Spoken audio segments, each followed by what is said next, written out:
मयंक एक multinational company में branch manager की जॉब करता था। एक दिन मयंक को ऑफिस से घर जाने के लिए लेट हो गया था।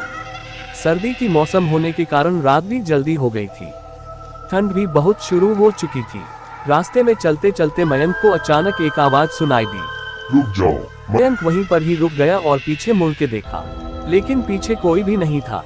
फिर से वही आवाज सुनाई दी, सामने देखो। जैसे ही मयंक ने सामने देखा तो उसे जमीन पर कुछ चमकती हुई चीज दिखाई दी। मयंक दौड़ के उस चीज के पास गया और देखा तो यह कोई साधारण चीज नहीं थी बल्कि एक चमकता हुआ हीरा था। उसने वह हीरा अपने हाथ में लिया। उसकी चमक देखकर मयंक की खुशी का पार ना रहा, लेकिन मयंक को कहाँ पता था ये कोई साधारण है या नहीं बल्कि एक मायावी हीरा है। अचानक उस हीरे में से आवाज आई, अगर तुम्हें और हीरे चाहिए तो इस जमीन को खोदो। इस जमीन के नीचे बहुत सारे हीरे हैं। मयंक खुश हो गया। उसने उस हीरे को अपनी जेब में डाला और जमीन खोदना शुरू किया। करीबन 2 फीट खोद काम करने के बाद अचानक मयंक डर के मारे चिल्लाने लगा।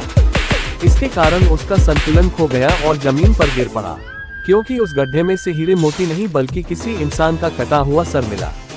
अचानक वह सर हवा में उड़ने लगा और बोला, डरो मत, मैं तुम्हें कोई हानि नहीं पहुंचाता। मैं तुम्हें बहुत सारे हीरे जवेरात भी दूंगा। बस मेरी बात ध्यान से सुनो, मैं जहाँ जाता हूँ वहाँ मेरे पीछे आओ। फिर वह सिर हवा में उड़ा और जंगल की ओर बढ़ने लगा। करीबन 1 किलोमीटर चलने के बाद वह सिर रुक गया। मयंक भी रुक गया। फिर उस सिर ने मयंक से कहा, इस जमीन के भीतर बहुत सारे हीरे मोती जवाहरात छुपे हुए हैं।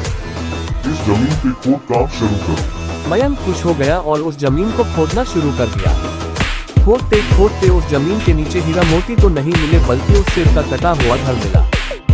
उस सिर ने कहा, अब तुम्हें एक आखिरी काम करना है। उसके बाद मैं तुम्हें मालामाल कर दूंगा। तुम्हें कहीं से भी 1 लोटा खून लाना होगा। मयंक ने बोला, 1 लोटा खून? पर मैं 1 लोटा खून कहाँ से लाऊंगा? उस सिर ने कहा, चलो मेरे साथ। वो डरावना चेहरा मयंक को साथ लेकर थोड़ी दूरी पे गया। वहाँ उसे एक इंसान को जाते हुए देखा। वो सिर बोला, उस इंसान को मारकर उसका खून ले आओ। मयंक डर गया और बोला, नहीं नहीं, यह मुझसे नहीं होगा। मैं यह नहीं कर सकता। अगर तुमने ये काम नहीं किया तो मैं तुझे बहुत बड़ी मुसीबत में डाल दूंगा। फिर तुम्हारी पूरी जिंदगी नर्क बन जाएगी। मयंक ने हाथ जोड़कर उसे कहा, मुझे माफ कर दो। अगर मैंने उसे मार तो मुझे पुलिस गिरफ्तार कर देगी और मुझे जेल जाना पड़ेगा। उस सिर ने अपने तंत्र मंत्र की शक्ति से एक छुरी और लोटा प्रकट किया और गुस्से से बोला, अगर तुम मेरा ये काम नहीं करोगे तो मैं तुम्हारे पूरे परिवार को मौत के घाट उतार दूंगा। मयंक ने मजबूरी में आकर उस आदमी को मार डाला और उसका खून लेकर उस सिर के पास गया। वो सिर खून को देखकर बहुत खुश हुआ और बोला, ये खून मेरे शरीर पे डाल दे। उस सिर के कहने पर मयंक ने खून को उसके शरीर पे डाल दिया। फिर कुछ ही देर में वो कटा हुआ सिर उस शरीर पे जुड़ गया।